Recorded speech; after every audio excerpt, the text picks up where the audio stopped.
Allez, c'est parti. Salut Gaël. Yeah, salut Marie.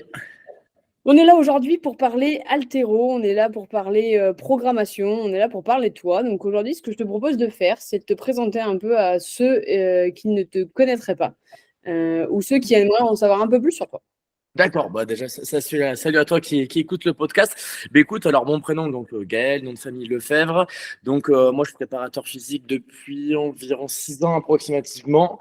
J'ai commencé juste après avoir fait ma licence STAPS. Donc moi, je suis à Bordeaux exactement. C'est là que je fais souvent beaucoup de coaching. Et à côté de ça, du coup, j'ai développé une activité en ligne. Alors pour ceux qui ont la vidéo, je sais pas sur le podcast, avec mon nom de marque, du coup, c'est barbellrice.com. Donc on va dire que c'est un petit nom que j'ai donné voilà, pour mettre en place toutes mes programmations, créer le site internet. Et donc, je propose également des suivis à distance, à la fois sur la partie haltérophilie, mais aussi pas que ça. J'aime bien aussi montrer aussi que je ne fais pas uniquement que de l'haltérophilie, mais tout ce qui est lié aussi aux transformations physiques, c'est quelque chose qui me passionne aussi. Donc, du coup, je mets beaucoup plus l'accent, en tout cas, sur ça. Même sur mon Instagram, dernièrement, on voit quand même beaucoup plus. Même si c'est vrai que, surtout à la base, disons que j'ai mon domaine de spécialisation, c'est quand même l'haltérophilie. Mais voilà, j'aime bien aussi aujourd'hui montrer que je ne fais pas que ça. Voilà, voilà. Ouais, parce que c'est vrai qu'on te connaît beaucoup comme Monsieur Altéro, soyons honnêtes, sur les réseaux. Enfin, moi, je sais que je te connaissais beaucoup comme ça. Et c'est vrai que là, ça y est, je vois tes vidéos de renfo, des vidéos avec des mouvements un peu plus spécifiques et tout. Ouais. Je t'ai vu la vidéo de tes constructions de biceps. Pour ceux qui n'ont pas la vidéo, allez voir la vidéo, il a des gros biceps.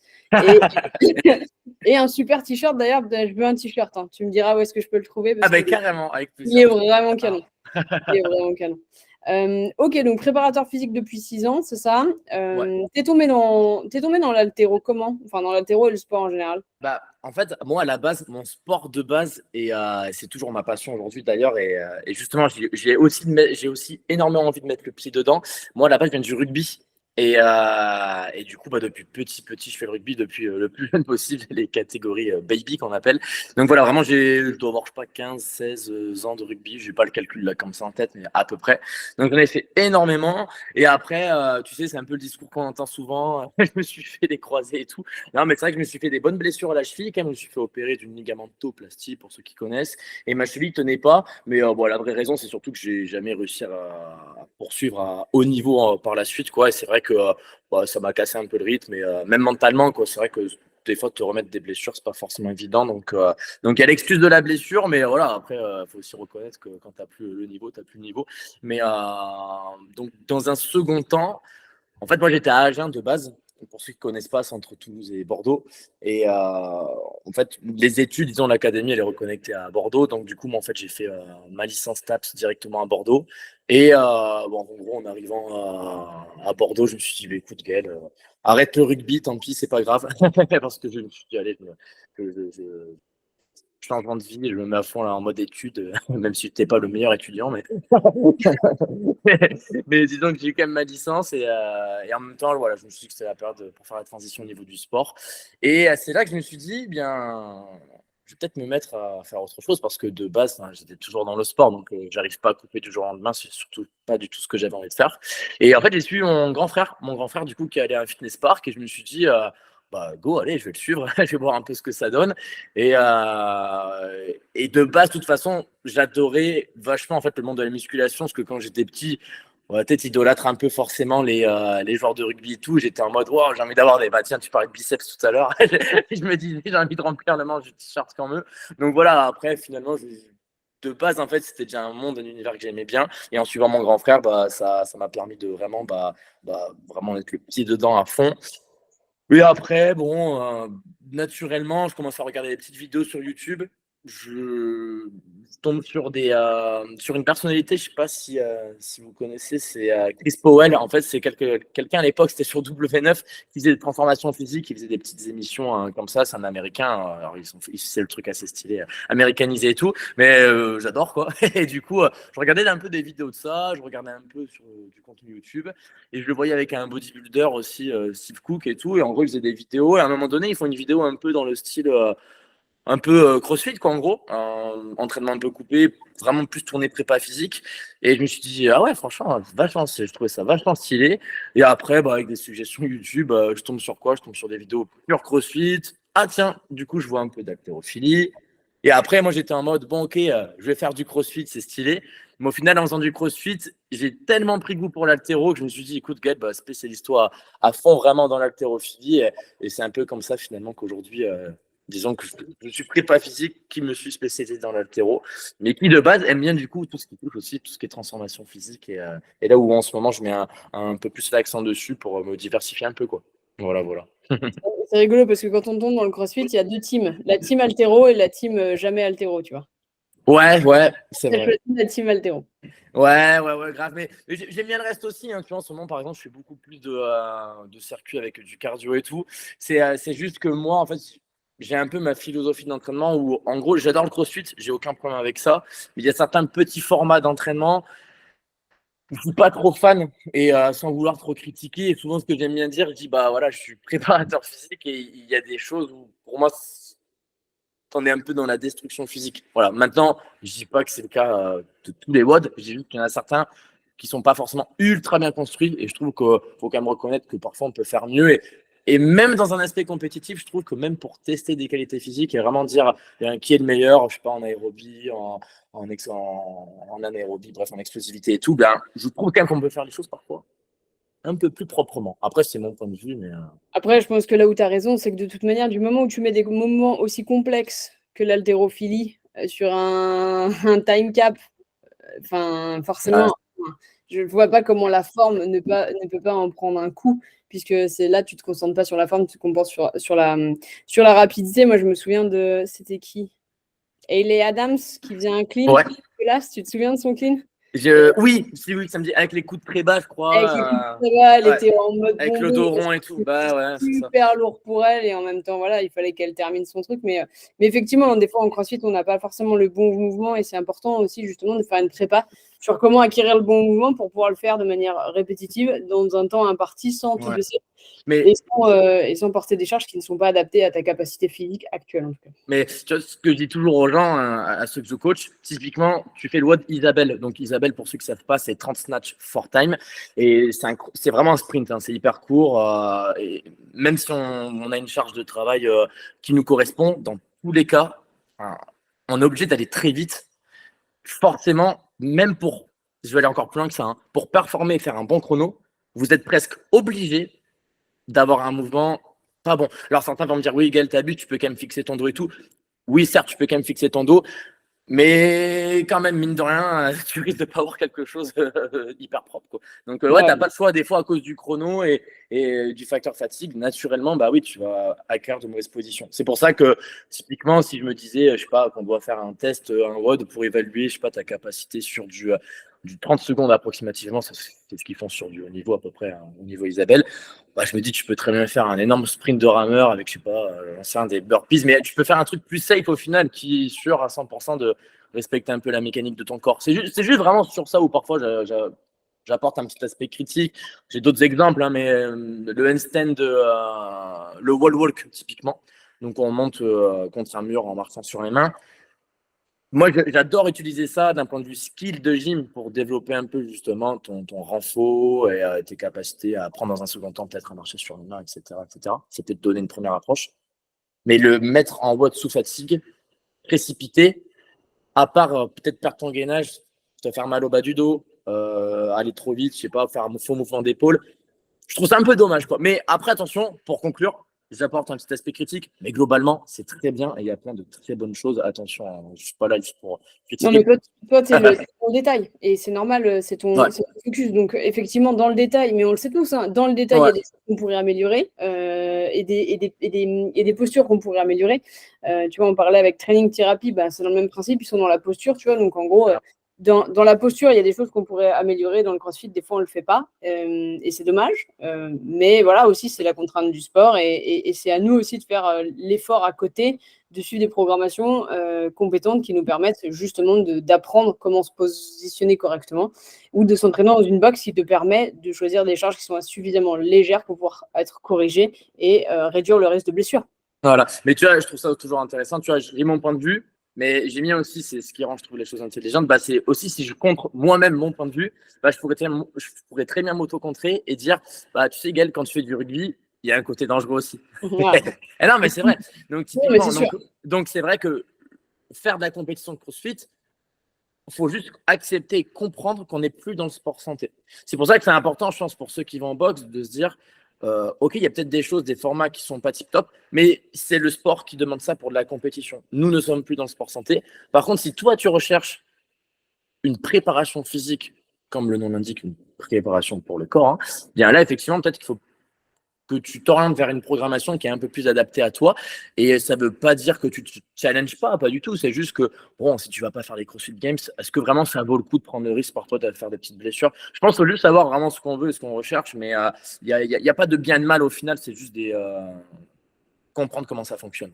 Tu as raison. En fait, c'est différents niveaux d'objectifs. Tu as un Ouais. niveau compétiteur et dans ces cas-là, il va falloir aussi te préparer à hypothétiquement pousser tes limites et donc aller peut-être trouver des blessures à certains endroits. Et le sport santé, où en gros, là, tu n'as pas besoin de chercher la performance ultime et donc tu n'as pas besoin d'aller te blesser, tu n'as pas besoin d'aller chercher cette sensation et de pousser trop loin tes limites. Encore une fois, tu as raison, c'est vraiment une question d'objectif. De toute façon, c'est ça. Moi, j'aime bien souvent, tu sais, faire cette image pour, on va dire, pour le sportif de haut niveau. Tu as vraiment cette balance stimulation-récupération.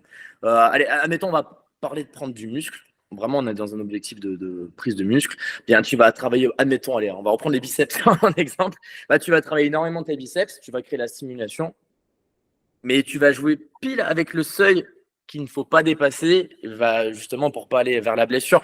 Mais si tu vas pas chercher ce seuil-là, tu vas pas non plus suffisamment stimuler ton corps, quoi. Donc faut réussir à retrouver finalement la meilleure stimulation possible, mais qui respecte en même temps une bonne récupération pour pouvoir trouver le bon équilibre, quoi. Mais c'est ça qui est pas évident, quoi. Parfois on va chercher trop de stimulation, on se baisse. Parfois on va pas chercher suffisamment de stimulation et voilà, on progresse pas suffisamment non plus, quoi. Donc Non, mais c'est sûr. c'est un équilibre. C'est qu'un équilibre à trouver, mais qui n'est pas toujours évident, ça c'est sûr. Non, et en plus, en tant que crossfitter, on a tendance quand même à en faire plus. Ouais. Plus, mais parce que ça crée des endorphines, c'est Ouais. on veut toujours en faire plus. Donc, C'était un peu même d'un point de vue commercial, c'est souvent un peu amené comme ça. Tu as un peu cette culture du no pain, no gain. Vraiment, je vais me mettre dans le dur, vraiment. Voilà. Oh, no pain, no gain, t'es tellement bien, j'adore. No pain, no gain. Ça faisait longtemps que je l'avais pas entendu celui-là. Bah, c'est un peu souvent ce qu'on voit, c'est vrai. Donc, Ouais, non, t'as raison. mais c'est bien, en fait, c'est bien d'un point de vue motivationnel pour ceux à qui ça parle. Tant mieux, c'est cool, mais c'est juste qu'il faut réussir toujours à l'adopter de la bonne façon. C'est juste ça, en fait. Il n'y a pas de bien ou de mauvais, c'est juste comment approprier la chose, quoi. Voilà. Parce qu'on est dans ce sujet, je te propose d'aborder un peu les erreurs techniques que tu vois, toi, en particulier chez les haltérophiles ou crossfitters Ouais. débutés.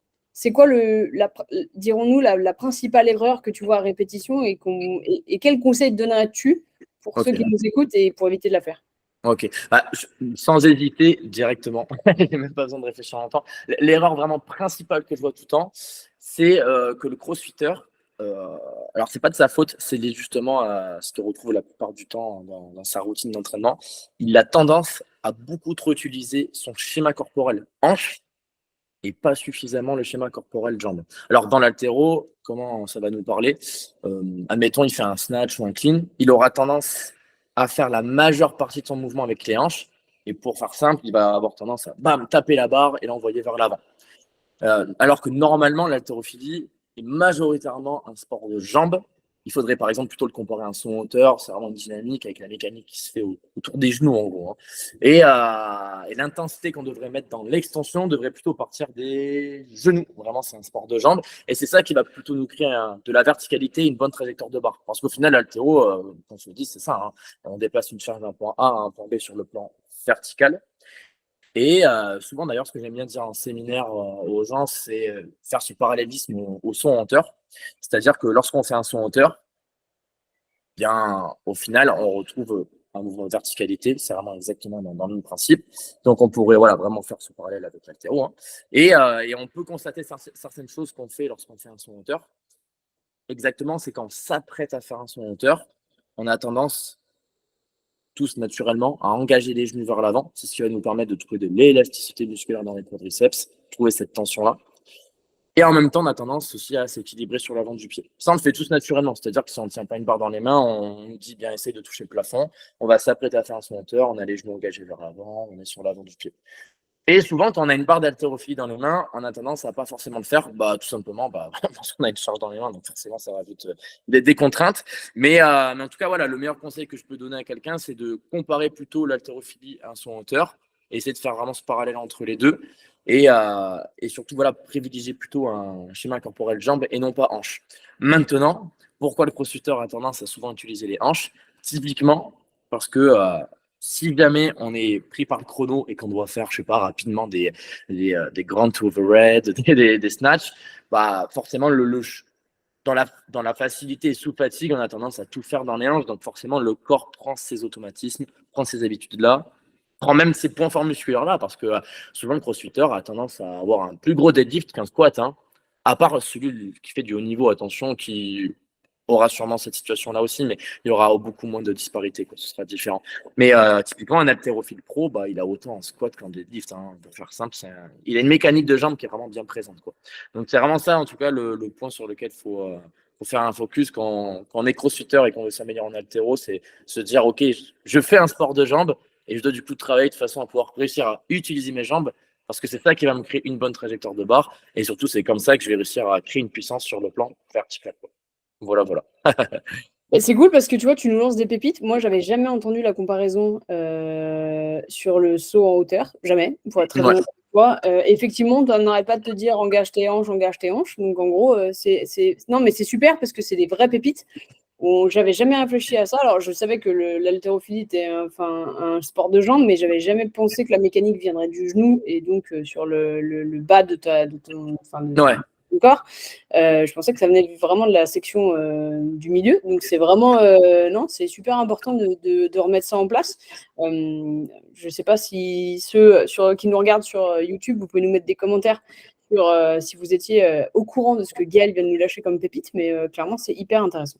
Mais et tu vois, pour rebondir sur ça, typiquement, ce que je dis à chaque fois à tout le monde, c'est imagine tu t'apprêtes à faire un son hauteur. Bon, pour ceux qui ont la vidéo, ils vont le voir sur YouTube, mais pour les autres, je vais le dire qu'à l'oral. Donc imagine vraiment, je m'apprête à faire un son hauteur. Si uniquement j'utilise que les hanches, je me déplace pas vers le haut. Par Non, contre, mais d'accord. voilà, si j'utilise vraiment mes genoux, je pousse fort avec mes genoux, naturellement, je vais monter vers le haut. Et même si mes hanches restent fléchies d'ailleurs, je vais quand même monter vers le haut. Enfin, tout ça pour dire que, certes, quand je fais un son hauteur, j'utilise quand même ce qu'on appelle la triple extension, genou, cheville, hanche. Mais on constate quand même que, on va dire, l'intensité, la majeure partie de l'extension va se faire via vraiment l'articulation genou, quoi. C'est ça, disons, le moteur principal. C'est l'image, hein, c'est pour faire simple, hein. Et en haltérophilie, c'est pareil, quoi. Faut se dire vraiment que notre moteur principal, c'est les jambes, et vraiment, si je parle d'une articulation vraiment en particulier, c'est vraiment les genoux. Mais souvent, d'ailleurs, c'est un peu dommage parce qu'en coaching, c'est une erreur que j'entends souvent assez fréquemment. Souvent, les gens ont tendance à toujours dire extension des hanches, extension des hanches. Et là, je me dis à chaque fois, mince, c'est dommage parce que je trouve que c'est ce qui vient un peu finalement créer de mauvaises habitudes, et c'est pas ce point-là sur lequel, en tout cas, il faut s'attarder. Et c'est vraiment pour moi l'erreur principale, autant chez les coachs finalement que les pratiquants, quoi. Ouais. Donc, Et attention, même quand on sait, moi c'est mon cas par exemple, malgré que je le sache, c'est difficile à appliquer, hein. Tout ça, bien sûr, c'est pas juste aussi simple de se dire je vais utiliser mes jambes, je le fais comme ça. Voilà, il faut réussir à faire des complexes, des exercices techniques qui te permettent vraiment de le mettre en place et finalement créer ces bons automatismes. Après, il faut répéter, répéter, répéter. Et voilà. petite question, parce qu'on est tous en train de s'imaginer en train de sauter le plus haut possible. Ouais. Non, on est tous là. Attends, oui, on va voir. C'est quand effectivement, quand je saute, j'ai mes genoux qui se plient et je viens me forcer fort. Petite question comme ça, parce que tu es assez modeste. Est-ce que tu peux nous donner tes PR Les en PR. snatch et en clean and jerk? Alors en snatch, disons que c'est mon mouvement, on va dire, favori. C'est, on va dire, sur celui-ci où je trouve que je me débrouille le mieux. J'ai déjà fait 141 kilos et c'était à la fin d'un séminaire d'ailleurs.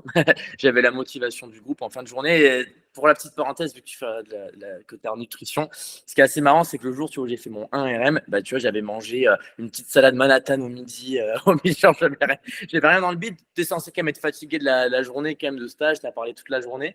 Finalement, c'est là que j'ai sorti ma meilleure perf, parce que j'avais la motivation du groupe et tout. Donc ça marche aussi vachement dans la tête. Mais en tout cas, ouais, j'ai déjà fait donc 141 au snatch.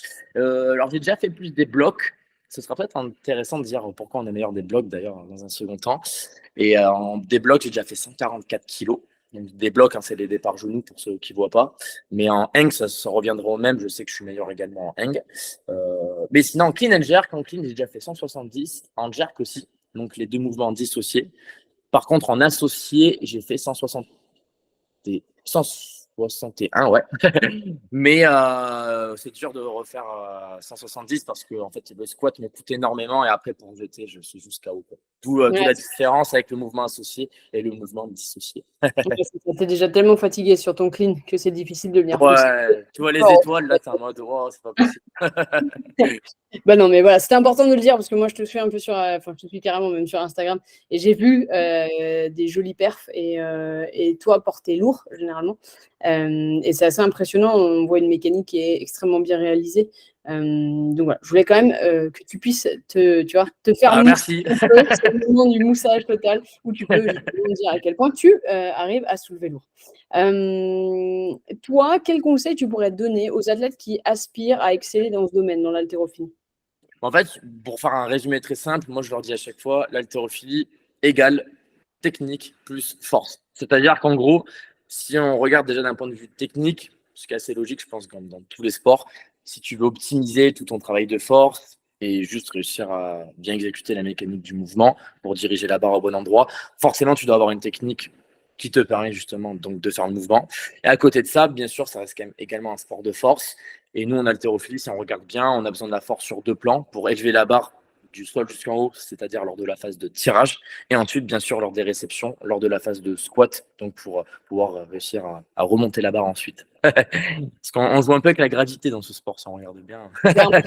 Tu vois les ralentis, moi j'adore regarder les championnats du monde et tout. Tu vois la barre, il passe dessous là, et tu vois, d'un coup, Ouais. d'un coup, elle descend sur les épaules, la clavicule et tout. Tu sens que là, d'un coup, il faut arriver à faire le rebond pour arriver à remonter, parce que clairement, Ouais, mais si tu tu regardes bien, si tu regardes bien d'ailleurs, tu toujours vraiment. J'aime bien faire cette comparaison avec la gravité, mais au final, c'est toujours la charge qui l'emporte, quoi. En fait, même quand tu réussis ton 1RM, tu te rends compte, si tu fais un arrêt image, moi je te prends un exemple, mon plus gros clean que j'ai fait, franchement, la barre, je la monte pas plus haut que le nombril quand tu fais un arrêt image. En fait, c'est juste toi qui viens de te tracter dessous. Tu dois aller un peu. En fait, c'est toi, ton corps, qui doit aller plus vite que la gravité de la barre, en gros. c'est C'est assez exactement ça. marrant, mais et après avoir la capacité de pouvoir relever ça, mais au final, voilà, la charge à un moment donné, ça pique, quoi. T'as raison. La charge gagne toujours. Après, à toi Ouais, de passer le plus c'est vite ça. possible sous la barre. Et ouais, bah, tu sais, quand j'ai des gens, tu sais, d'un point de vue motivationnel, c'est important aussi le côté prépa mental. Ils font un RM, ils sont toujours dégoûtés en fin de séance. Je leur dis, mais dans tous les cas, si tu fais un RM, tu vas forcément finir par un échec. Justement, c'est bien, ça veut dire que tu vas te challenger. Donc voilà, c'est normal que que tu finisses par un échec, sinon tu serais pas en train de faire un RM. J'ai suivi pas mal de compétitions d'haltérophilie et je me suis entraînée aussi avec une haltérophile qui est championne de France, enfin qui était championne de France l'année dernière Ouais. en 2019. Et c'est assez hallucinant, hein. En fait, un entraînement haltérophile en lui-même est extrêmement long, c'est extrêmement fastidieux.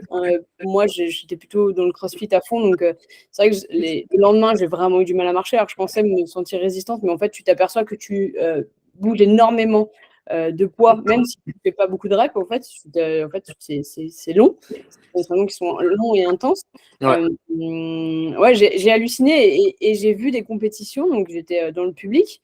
Là, tu parlais du mindset et de l'état d'esprit, mais il y a un gros côté prépa mental à faire. Ouais, énorme. Franchement, Énorme. énorme. Moi, ce que j'aime bien faire. Alors, moi, la petite particularité, c'est que j'ai jamais fait de compétition. Ça m'a jamais pris plus que ça pour, franchement, plein de raisons. En fait, j'ai pas envie de me foutre la pression le week-end. Je me suis déjà bien mis la pression avec le rugby et voilà, pour retrouver en fait un facteur stress. À la limite, je préfère reprendre le rugby et surtout l'haltérophilie. Bah, ce qui est cool, c'est que j'arrive juste à prendre énormément de plaisir en faisant tout seul quand je suis à la salle. Donc, du coup, j'ai pas forcément besoin de trouver cette motivation, on va dire, en compétition, parce que je l'ai déjà en fait tout seul. Donc voilà quoi, mais du coup, mes conseils quand même de préparation mentale, finalement, ça fonctionne aussi même si tu fais pas de compète. Et moi, ce que j'adore faire, en fait, avant que je fais une barre, toujours, je fais de la visualisation mentale, toujours de la visualisation, et c'est toujours de me dire, je m'imagine moi en train de réussir la barre en gros. Je vois moi en train de soulever la barre, la réussir, vraiment être bien fort. Et ça peut paraître tout bête, mais ça me permet de me mettre dans un bon état d'esprit. Par contre, si je vais vers ma barre et que je suis en mode bah, je m'imagine en train de pas réussir, ça fonctionne pas, à la limite, j'ai même pas envie d'essayer, quoi. Donc toujours, ouais, c'est pour ça que des fois, je prends même mon temps, j'ai besoin que cette image arrive bien en tête et dès que je l'ai, allez, go, je fais ma répétition et ça me permet d'être sûr à 100% de réussir mentalement. Après, bien sûr, on saura de temps en temps, ce qui est totalement normal, mais en tout cas, mentalement, je me dis que là, je suis dans le bon mindset, quoi. Voilà, voilà. Non, mais c'est hyper important. Ouais. J'ai vu cette place du mindset qui était dingue. En plus, il n'y a pas de bruit. C'était vraiment toi avec toi-même, avec ta barre, avec Ouais, regarde et tout. C'est hyper impressionnant. c'est clair. Non, non, mais là-dessus, je te rejoins. C'est vraiment hyper important de visualiser ta barre et surtout de ne pas y aller défaitiste parce qu'en fait, si tu Ouais. vas défaitiste, tu as déjà perdu d'avance. En fait. Ouais, clairement, pour moi, c'est trop important. Mais tu vois, et après, tu as l'aspect aussi, mine de rien, un peu, tu as le boost d'adrénaline, c'est-à-dire que si jamais tu fais de la compétition, ou moi, je prenais mon exemple, tu vois, ma meilleure barre, je l'ai fait en fin de séminaire au final. Ça ressemble à un esprit de compétition, tu vois ce que je veux dire, tu es en fin de séminaire. Ouais, t'es poussé. T'es poussé par. Ouais, c'est ça. Et puis, même si on parle de pression, bah, tu peux te foutre la pression quand même parce que tu es en fin de séminaire. Les gens, ils sont en mode attends, il va coacher toute la journée. Tu as envie de faire un bon truc, tu vois. Donc, mais au final, c'est du positif. Faut trouver cette bonne pression. Ouais. Mais, et autre chose qui est intéressant, moi, je dis toujours aussi à chaque fois aux personnes que je coach, ta préparation mentale, elle est vachement induite par quoi? Bah, parce que tu fais à l'entraînement. C'est-à-dire que si tu bouffes de la technique et que tu es toujours propre sur ta technique, que tu fais, je sais pas, 8 mois de programme où tu fais jamais d'échecs, tu es hyper propre, que ta force, tu sais que tu es en train de l'améliorer parce que tu vois bien que sur tes perfs, tu es en train d'améliorer ta force qui est bête et méchante, bah forcément que mentalement, quand tu approches ta barre, après, tu vas avec un peu plus de croc. C'est logique en fait, hein, c'est juste c'est un peu le résultat de ton entraînement. Donc, tout est lié hein, pour moi à chaque fois. Hein. C'est ton entraînement qui va impacter directement ton mental et inversement. Quoi. Est-ce que tu dirais qu'il faut éviter, quand tu commences à progresser comme ça, justement, comme cette phase que tu disais, est-ce qu'il vaut mieux éviter les échecs à répétition pour justement te mettre dans un mindset et dans une façon d'aborder tes barres qui soit bien plus positive que si tu les loupes de manière extrêmement régulière? Ouais, clairement. Alors moi, justement, c'est vrai que tu sais, je parlais un peu des exemples no pain no gain, mais des fois, tu as des phrases un peu qui circulent. Voilà, c'est bien de faire des échecs, c'est le prochain pas de la réussite. Attention, c'est très bien, il faut se servir de son expérience pour ensuite réussir. Mais c'est pas une raison non plus de faire 30 échecs à chaque séance en haltéro, parce que forcément, mentalement, ça t'impacte aussi. Hein. Si tu fais que de perdre, tu as des chances de continuer à être dans la défaite. Quoi. Par contre, si tu es en mode, là, ça fait 6 semaines que je suis toujours en réussite, la prochaine barre, pour quelle raison je vais faire un échec? Tu ne penses même pas, en fait, parce que tu es tout le temps dans la réussite. Quoi. Donc voilà, après, attention, l'échec arrive. Tu peux très bien travailler. Donc imagine pendant, je sais pas, les 8 semaines de programmation, tu travailles proprement. Tu as fait, je sais pas, les 5 échecs au total sur toutes ces 8 semaines-là. Bien, le jour de ta compétition, imagine, tu as bien travaillé mais malheureusement que tu réussis pas ta compétition, ce qui peut arriver, c'est le sport, c'est comme ça. Oui, là, tu te dis, ok, je vais apprendre cette expérience-là. Voilà, faut pas que je me frustre de trop et je continue à bien travailler. Mais il faut plutôt voir ces phrases sur Instagram, voilà, dans l'échec, tu apprends dans ce sens-là, mais pas le transformer en mode, non, chaque entraînement, je fais 30 échecs. Non, non, ça, c'est pas bon, c'est pas bon mentalement du tout, quoi. Ouais, ça, Je pars du principe que ouais, c'est mieux de se dire, tiens, je suis dans un jour où je suis pas trop nerveux, je suis fatigué. Bien, écoute, baisse un peu en charge. Je comprends, ça te fait chier, c'est comme ça. Mais honnêtement, tu vas quand même ressortir avec du positif. Tu as réussi tes répétitions et tu vas juste te dire, écoute, j'étais fatigué, mais le lendemain, je vais réussir. Quoi. Alors que si tu fais plein d'échecs, dans tous les cas, génial, tu as quand même fait des échecs. Tu n'as pas réussi ce que tu voulais faire. Tu es frustré, tu n'as pas envie de. La prochaine fois que tu retournes à l'entraînement, tu te dis, tiens, est-ce que je vais refaire les mêmes échecs? Tu te crées un mauvais état d'esprit et tu n'es pas dans de bonnes ouais. conditions pour la suite. Quoi. Ouais. Ouais, ça a pas vraiment de but outre que de te mettre les Ouais, bonnes. faut créer de la, faut créer de la confiance, hein, c'est hyper important. Même pour moi, un bon coach, même si t'es pas spécialisé dans la prépa mentale, pour moi, le facteur confiance, c'est hyper important. Moi, ça m'arrive de mentir à mes athlètes des fois pour leur faire comprendre. On est en fin de prog, on est en période de deload. Franchement, là, je trouve que la dernière semaine, tu avais vraiment du gaz, tu as du peps, techniquement, c'est vraiment mieux.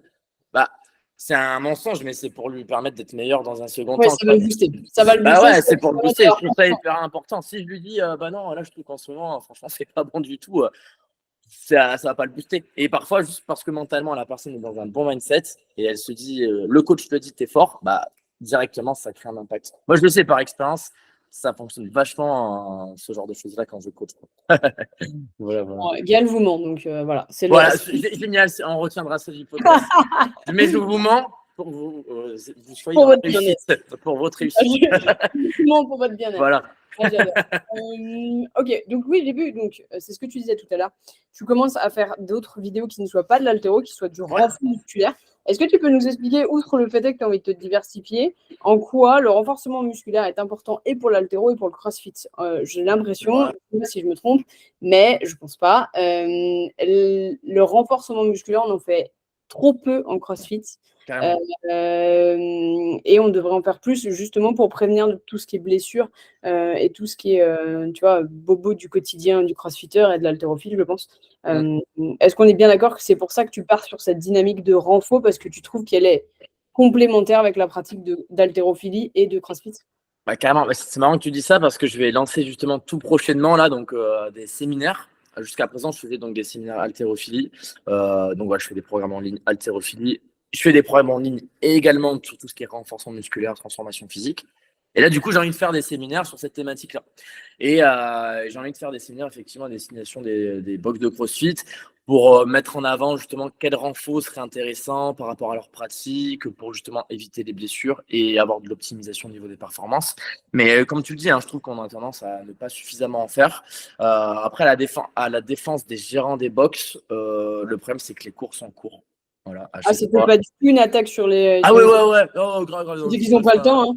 Hein. Ouais, non, mais c'est ça, en 1 heure, c'est pas évident et c'est vrai que si on a la chance de pouvoir faire de l'open gym et qu'on a le temps de pouvoir accorder un petit temps pour ça, c'est vrai que c'est toujours bien parce que ça permet vraiment de se construire un corps un peu plus complet et surtout de prévenir un peu des potentielles blessures. Je vais prendre un exemple. Allez, je vais prendre deux exemples. Deux exemples qu'on peut retrouver en CrossFit. La mécanique de mouvement tirage horizontal, on la retrouve par exemple que sur le rameur uniquement.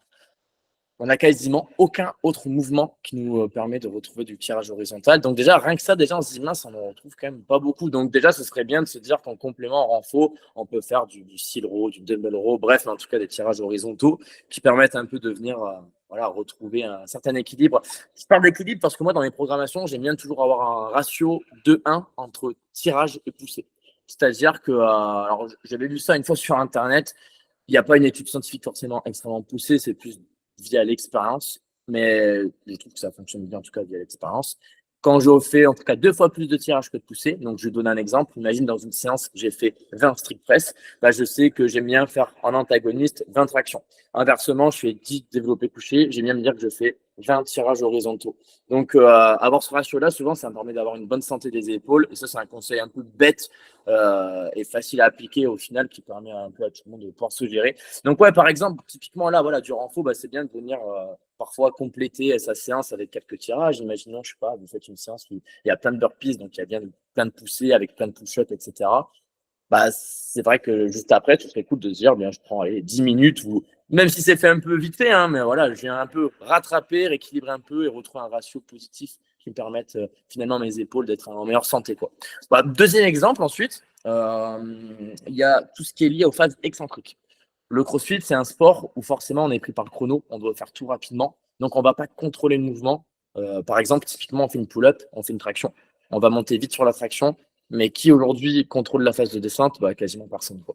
Et on sait que le fait de travailler sur tous les régimes de contraction musculaire, concentrique, isométrique, excentrique, c'est important, c'est ce qui permet au corps de trouver une fois de plus un bon équilibre. Et typiquement, bien voilà, pareil, on pourrait se dire qu'on pourrait allouer un temps supplémentaire d'entraînement pour se dire, bien, on fait un peu de contrôle et on fait un peu de phase excentrique pour permettre de faire un travail un peu plus complet, quoi. Donc voilà, ça peut répondre un peu à ta question.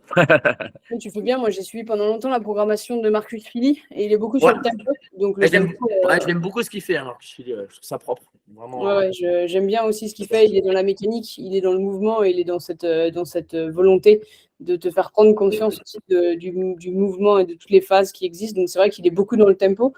Au début, c'est pas toujours facile d'arriver à adapter et à comprendre comment le tempo fonctionne avec les pauses et le cycle et tout ça, mais c'est vrai. J'ai bien aimé. Tu vois, ces phases de descente où tu vas descendre en 4 et tout ça, Ouais. je me suis bien épanouie dans la programme, quoi. Ouais, ça m'étonne pas. Ouais. Franchement, c'est bien. Tu sens que c'est bien construit. Ça rejoint un peu. Et justement, c'est un peu. Je me retrouverai un peu plus dans son style à lui. Tu vois ce que je veux dire par rapport au programme que je propose. Quoi.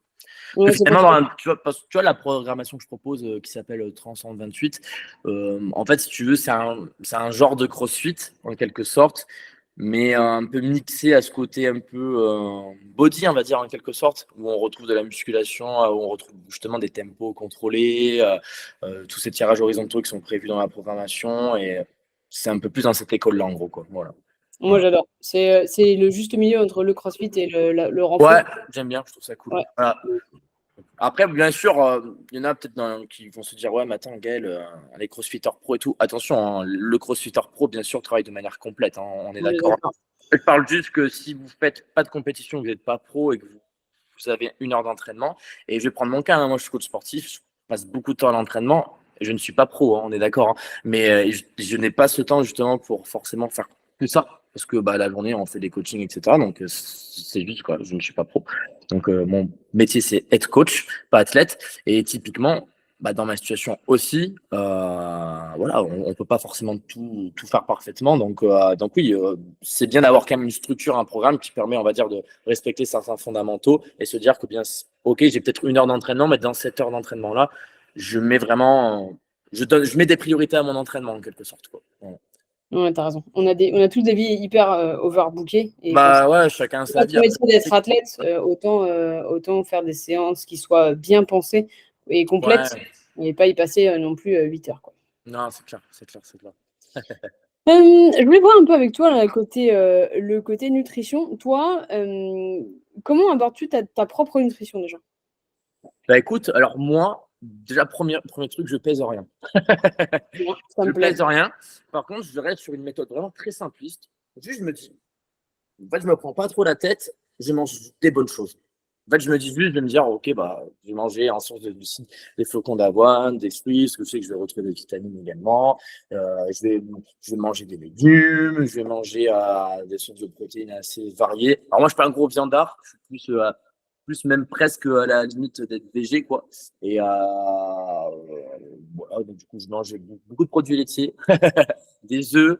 Non, non, mais j'essaie de manger juste propre, je me prends pas trop la tête. Et après, attention, j'ai une nutrition quand même de sportif, hein, c'est-à-dire que je mange pas quasiment jamais de sucre ajouté et tout.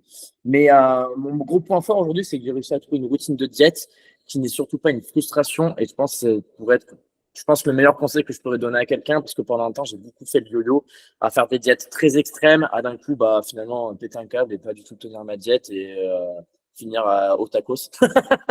Et faire le yo-yo, quoi. Donc, je passais de 96 kilos à 86, 96, 86. Aujourd'hui, je suis un peu sur un entre-deux, autour de 88 kilos. Mais je suis pas frustré, quoi. Vraiment, j'apprécie ce que je mange et c'est cool parce que ça me permet de tenir ça dans le temps, quoi. Donc, voilà, voilà.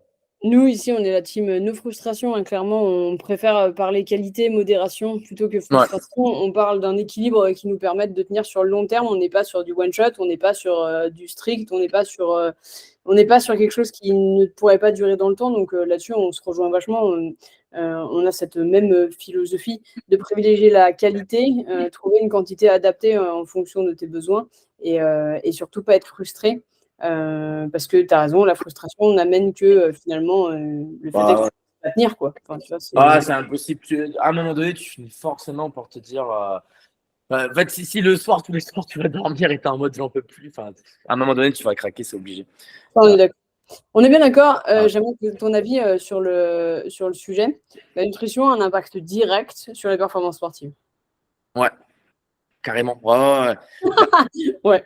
ah Ok. non, non, bah, non, mais c'est clair. Moi, je sais, en fait, moi, je sais que tout est lié. C'est-à-dire que si je mange pas bien, limite, j'ai pas envie de bien m'entraîner. Ouais, je comprends. Moi, c'est Tu vois ce pareil. que je veux dire? Ouais, je comprends. Ouais, non, mais moi, ça va avec. Si je m'entraîne bien, j'ai envie de me dire qu'après, je rentre dans l'entraînement, faut que je reconstruise mon muscle et tout. J'ai besoin de me dire que je mange bien, quoi. Les deux sont liés pour moi, quoi. J'arrive pas à me dire, je fais soit l'un, soit l'autre, quoi. Ouais, Ouais, je suis d'accord avec toi. J'ai cette sensation aussi où les jours où je peux pas m'entraîner, je vais avoir tendance à moins bien manger, ouais, étrangement. par exemple, typiquement. Non, moi, je fonctionne vachement comme ça. Ouais, non, mais c'est bien, c'est un bon. Et puis, sans parler de tout ce qui est prévention de blessures aussi, quand tu as une alimentation Ouais, trop c'est clair. riche et tout ça, tu vas venir inflammer tout ce qui est articulation et tout. Donc c'est vrai que dans cette prévention de blessures, c'est extrêmement important d'avoir une nutrition qui soit aux petits oignons. Toi, donc tu as dit l'autre jour que tu étais, enfin tout à l'heure que tu avais été blessé au rugby. Ouais. Donc, comment tu gères les blessures, que ce soit les propres routines, les petits bobos du quotidien ou celles de tes coachs? Et bien, le groupe, alors ça va me donner une bonne image de coach, mais, mais c'est la vérité pour le coup. Mais franchement, je me suis quasiment jamais, mais vraiment jamais blessé depuis que je fais de la prépa physique, on va dire, quoi. Je me suis bien plus blessé au rugby, quoi. Mais alors pourquoi? Parce qu'en fait, limite, je trouve ça normal dans le sens où, bah, en fait, on se construit. La préparation physique, c'est quoi? C'est un peu, c'est l'architecture, quoi. Tu construis et tout. Donc, au final, si tes choses sont bien programmées et tout, il y a quand même peu de chances que tu te blesses. Maintenant, bien sûr, attention. Parfois, j'ai des débuts de tendinite aux épaules, mais c'est jamais méchant, quoi. Dès que je commence à avoir un début de tendinite à l'épaule, bon, ok, ça marche. Je fais pas les mouvements qui me font mal pendant 2 semaines. Bah, limite, je fais que le bas du corps. Je laisse un peu les épaules reposer, mais du coup, ça prend jamais une ampleur grande qui fait que bah mince, je me retrouve vraiment blessé pour de vrai, quoi. J'ai jamais de réelles blessures, donc au final, j'ai pas encore trop cette expérience-là de me dire comment je réagis aux blessures et j'ai pas envie de l'avoir parce que je me dis que si je l'ai, c'est que peut-être j'ai pas forcément hyper bien travaillé, même si attention, parfois il y a aussi la faute à pas de chance. Attention, ça peut arriver qu'on fasse les choses parfaitement, que le corps se blesse, c'est totalement normal. Mais c'est vrai que jusqu'à présent, écoute, je me blesse pas trop, tant mieux. Tant Et mieux. même au niveau de mes, tu vois, de mes coachés, bah, c'est pareil, hein, franchement. Comme je dis, j'ai parfois peut-être des personnes qui vont me dire, bah, regarde, j'ai un début d'inflammation de l'épaule. Bah, bon, écoute, pendant 2 semaines, fais que le squat, laisse le haut du corps tranquille. Et bon, bah, écoute, dans 2 semaines, ils reprennent et tout se passe bien. C'est assez rare, franchement, que quelqu'un se blesse sérieusement. Ou je trouve quand même qu'il faut, je vais pas dire chercher, j'exagère, mais ça vient souvent quand même d'erreurs quand même qui sont parfois un peu flagrantes aussi, quoi. Mm. J'aimerais revenir sur ce sujet qui est très, très important. En fait, tu le dis, toi, et je ne suis pas sûre que les gens aient percuté. En fait, quand tu commences à avoir une douleur, tu arrêtes le mouvement qui te fait mal. Direct. Mais Ouais, non, mais c'est important et moi, j'ai fait l'erreur. ouais. J'ai voulu me préparer pour les French il y a 3 ans maintenant. Et Mm. je me suis préparée et grosse augmentation des charges, grosse augmentation. Et j'ai pas été, enfin, je me suis pas fait coacher. Donc en plus, tu vois, j'étais pas forcément compétente pour m'entraîner à ce niveau-là toute seule. Et en gros, j'ai forcé et j'ai eu une tendinite du coude. Ouais. Et et en fait, quand je me suis dit que j'allais m'arrêter, c'est que déjà, j'arrivais plus à serrer mon poing, tu vois. Ouais, mais tu vois, typiquement, à ta défense, tu avais une échéance, tu avais une compétition. Donc, Ouais, mais même, j'aurais dû, tu vois. ouais, ouais, mais tu vois, mais ce qui est difficile, c'est que tu as une échéance et tu sais que tu vas jouer justement un peu avec ça. Alors que tu vois, typiquement, quelqu'un comme moi, admettons, je fais pas de compétition et j'ai pas de problème d'échéance. Donc, Oui, ouais. tu vois, donc je vais pouvoir me dire, bon, ok, j'ai un peu mal là, bah, et alors, c'est pas grave, en fait, je me mets un peu au repos et je reprends après. Donc, c'est vrai que c'est quand j'ai quelqu'un qui fait de la compétition, toujours, je vais faire en sorte aussi que son programme soit amené de façon à ce que lorsqu'il s'approche de la compétition, certes, on va monter en intensité, mais on va quand même faire attention un peu au volume qui sera accordé pour éviter toute blessure qui peut apparaître, quoi. Faut essayer de trouver voilà, le bon, le petit truc intelligent qui fait qu'au final, tu augmentes ton rythme, tu approches d'un rythme de compétition, mais le travail qui a été fait en amont fait que tu n'es pas non plus en surentraînement et en train de tirer sur la corde, quoi. Ouais. Non, mais c'est extrêmement important. En tant que crossfitter, on a tendance à beaucoup se surentraîner, à pas trop écouter. Alors, Ouais, pour ceux qui nous écoutent et qui n'ont pas d'échéance, et que vous commencez à avoir des petites blessures, ouais. arrêtez, quoi. Arrêtez et Ouais, travaillez sur une autre partie du corps, hein, c'est possible. tout simplement, hein, non, mais moi, ce que je fais typiquement, la plupart du temps, ça fonctionne, hein, mais admettons, on a une douleur à l'épaule.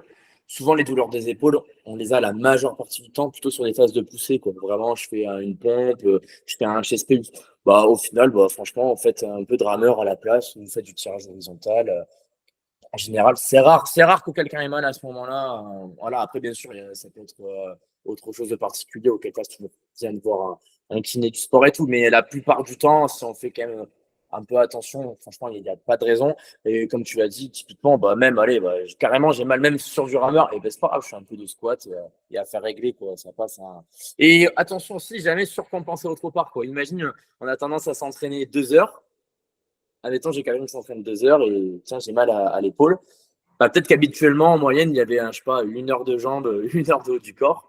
Et souvent, les gens ont tendance à se dire, bah, tiens, bah, vu que j'ai mal en haut du corps, je vais faire 2 heures de bas du corps. Et finalement, bah, ils font 2 fois plus d'entraînement d'un coup du jour au lendemain pour le bas du corps. Et ils se retrouvent dans un second temps blessés où bah, à l'autre partie du corps, alors que l'autre a récupéré. Il faut réussir à des fois accepter de se dire, bah, ok, pendant 2 semaines, au pire, je m'entraîne moins. Mais moi, ça c'est pas un truc qui m'apporte beaucoup de frustration. Bien sûr, sur le moment, j'ai envie de m'entraîner, c'est un peu énervant. Mais je me dis, écoute, j'en profite aussi pour récupérer nerveusement. Et je sais qu'à mon retour, peut-être dans 2 semaines, bah, j'aurai aussi plus de gaz pour peut-être faire plus lourd sur certaines charges, etc. Donc, il faut aussi attirer du positif d'une mauvaise situation aussi. Une fois de plus, le côté prépa mental.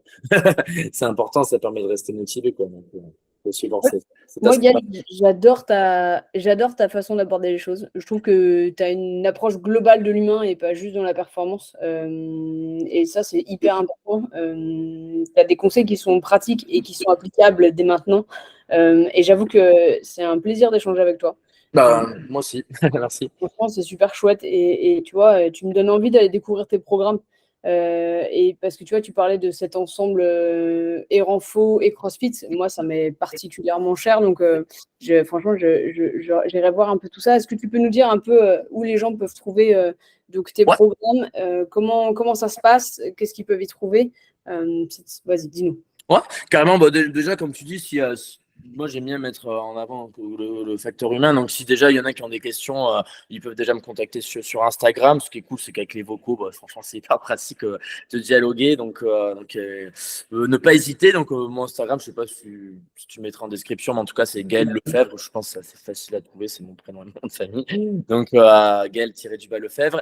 Et sinon, sur mon site internet, c'est là que je mets, que je publie mes programmes. Et donc, c'est barbellrise.com, donc barbell comme barre et rise comme montée, élévation. Pour la petite histoire, en fait, barbell rise, j'étais pendant le confinement et en fait, je m'entraînais et je voyais, waouh, il y avait une belle lumière, tu sais, de sunset. Et je me suis dit, tu sais, j'étais en train de faire un peu d'haltéro, je me suis dit, tiens, ça fait une image stylée, quoi. Et je me suis dit, il faut que je trouve un nom. Je me suis dit, bah, sunrise, donc c'est le lever du soleil. Il y a un peu la métaphore, bah, élévation, lever du soleil. Et je me suis dit, je rajoute barre, je fais un logo avec les couleurs. Et je me suis dit, ça faisait un petit truc assez stylé, quoi. Mais en tout cas, voilà, du coup, mon site internet, c'est Barbell Rise. Et Ouais. le Le lien t-shirt est. est canon, hein. Le t-shirt est canon, les gars. Ah, Si vous êtes en train d'écouter le podcast, moi, je vous demande d'arrêter, d'aller direct sur la vidéo et d'aller voir ce t-shirt. Ah, j'avoue, il est canon. Alors, mais le je coucher de n'étais pas trop soleil. lancé encore, mais s'il y en a beaucoup qui m'en demandent, je pourrais faire le mettre en place sur le site internet. C'est vrai que jusqu'à présent, je l'ai plus fait pour le fun pour moi, mais si j'ai de la demande, bon, franchement, je le proposerai à certains, hein. Franchement, moi, j'en veux un. Tu m'en Allez, commandes ça un. marche, mais Et c'est moi, noté. et J'en moi, ferai un. je t'en commanderai un aussi. Avec plaisir. Comme ça, tu pourras apporter du HPP. Et c'est Ah super ouais, cool. carrément. On fera un échange de t-shirts. Allez, c'est Avec plaisir. C'est comme les footeux sur les terrains. ouais, ouais, On exactement. fera pareil. On fera un échange comme ça. C'est au ralenti. On fera un truc cool. Trop cool. Donc, sur ton site internet, donc, tu as différentes programmations. Est-ce que tu peux nous en dire un peu plus sur tes programmations un petit peu? Ouais, carrément. Mais en fait, aujourd'hui, vraiment, c'est vraiment très simple, hein. Quand on va sur le site internet, il y a vraiment 2 programmes. Et moi, je suis quelqu'un qui n'aime pas trop non plus m'éparpiller sur trop de choses. Donc, il y a vraiment ce programme haltérophilie. Donc, ça, on en a déjà pas mal parlé. Et l'autre programme, donc, c'est le programme Transcend 28. C'est comme ça que je l'ai appelé. Transcend 28, en gros, parce que c'est des cycles qui durent 28 jours à chaque fois. Il y a 4 semaines différentes. Il y a toujours chaque semaine qui a sa thématique. La première semaine, c'est tout ce qui est un peu fondamentaux, on va parler de gainage, etc. Deuxième semaine, c'est tout ce qui est plutôt lié à l'hypertrophie. Troisième semaine, la force. Quatrième semaine, endurance, cardio. Donc, ça permet de travailler de manière assez complète. Chaque semaine, du coup, on a un peu cet aspect aussi routine qui est cassé. C'est aussi ce que je voulais mettre en place, une fois de plus, pour garder tout ce qui est motivation, parce que je trouve ça cool de se dire, bah tiens, cette semaine, j'ai fait une semaine de force, la semaine prochaine, j'enchaîne peut-être sur une semaine cardio. C'est assez sympa, je trouve que, en tout cas, personnellement, moi, j'adore m'entraîner comme ça en ce moment. Du coup, je me suis dit, bah, assez naturellement, bah, je vais proposer ça également à ceux qui s'intéressent à mon travail, quoi. Donc voilà, il y a cette programmation également qui peut à la fois être intéressante comme préparation physique complète ou pour l'aspect, on va dire, plus transformation physique. Voilà, ça peut répondre à ces 2 objectifs-là. Et pour chacune de mes programmations, à chaque fois, en fait, je propose toujours un suivi. Donc, c'est-à-dire que les gens peuvent m'envoyer leurs vidéos d'entraînement. Typiquement, pour l'haltérophilie, bah, c'est trop pratique parce que moi, je leur dis à chaque fois aux gens, je leur dis, si tu fais mon programme, c'est vraiment dommage que tu m'envoies pas de vidéos. Alors, je les oblige pas, hein.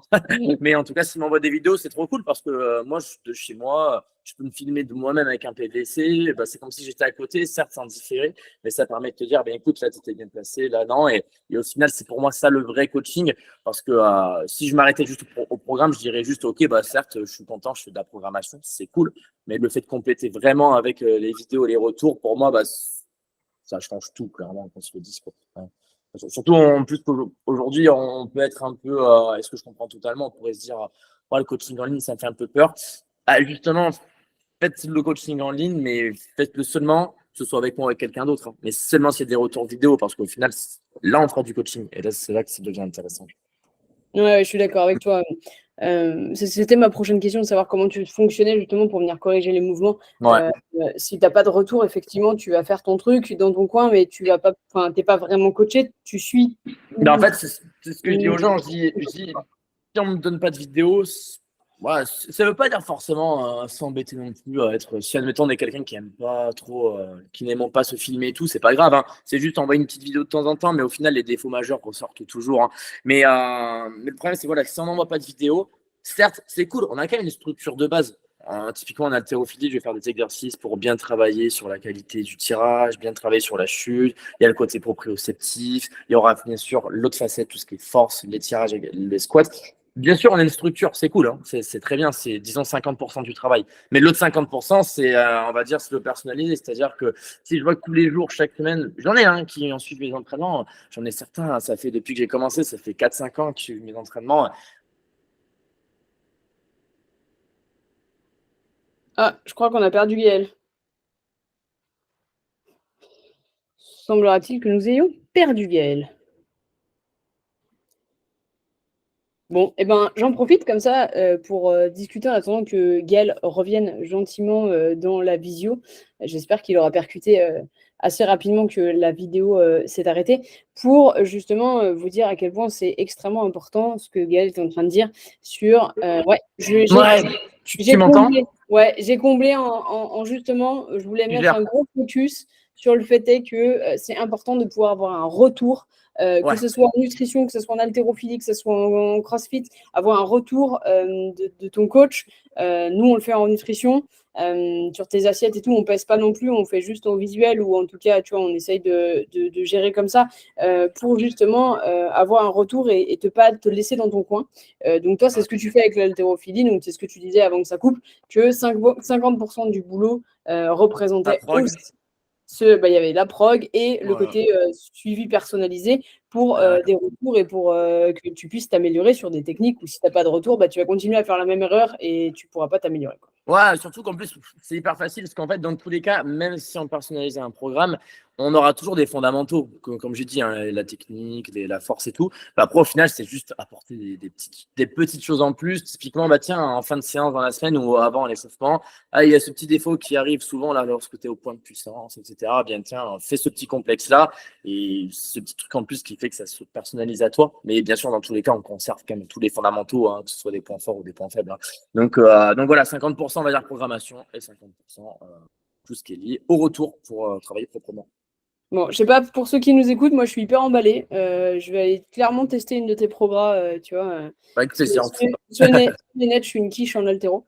Et surtout, non, mais c'est vrai. Et en plus, je viens à Bordeaux là, début juillet, donc si tu es là, ben, j'aimerais bien. Ouais, carrément, t'hésites pas, ouais, carrément. Non, mais c'est clair. À Bordeaux, je peux faire des séances s'il y en a qui sont intéressés, bien sûr, vous me contacter. Donc, Gaël me disait là, avant qu'on commence l'enregistrement, que si jamais vous écoutez ou regardez cette vidéo, vous n'hésitez pas à le contacter. Et lui, il vous offrira, on avait dit quoi, une semaine, c'est ça? Ouais, carrément, ouais. Je vous passerai une semaine de programmation. Comme ça pourra déjà vous permettre un peu de voir un peu ce que je propose, voir l'aspect pratique, parce que je fais en sorte quand même que ce soit très ergonomique, c'est-à-dire qu'on est à la salle, il y a des liens vidéo sur chacun des exercices, c'est assez clair, c'est net. Enfin, j'essaie de faire le truc le mieux possible, quoi. Ouais, donc n'hésitez pas. Et contactez Gaël sur Instagram. Donc je vous mettrai les descriptions en bas, en dessous, ou dans la description de l'épisode si vous êtes sur le podcast. Et comme ça, vous allez voir Gaël. Vous lui dites voilà, j'ai kiffé ton podcast avec Marie. Je suis hyper intéressée. Et est-ce que je peux avoir une petite semaine découverte comme ça pour voir un peu ton travail? Donc n'hésitez surtout pas. Gaël, je voulais te remercier pour ton temps. C'est vraiment chouette d'avoir partagé avec toi. Merci à toi aussi, ouais, ça fait super plaisir. C'est toujours cool ouais, d'échanger sur le sport. En tout cas, merci beaucoup, Gaël. Et j'ai hâte qu'on se voit en juillet Ouais, carrément. et qu'on crée un truc ensemble. C'est vraiment chouette. Ça marche. Parfait. Merci à tous ceux qui ont écouté et peut-être à bientôt. Alors, Allez, ça marche. À bientôt, Gaël. ça Ciao. marche. Merci.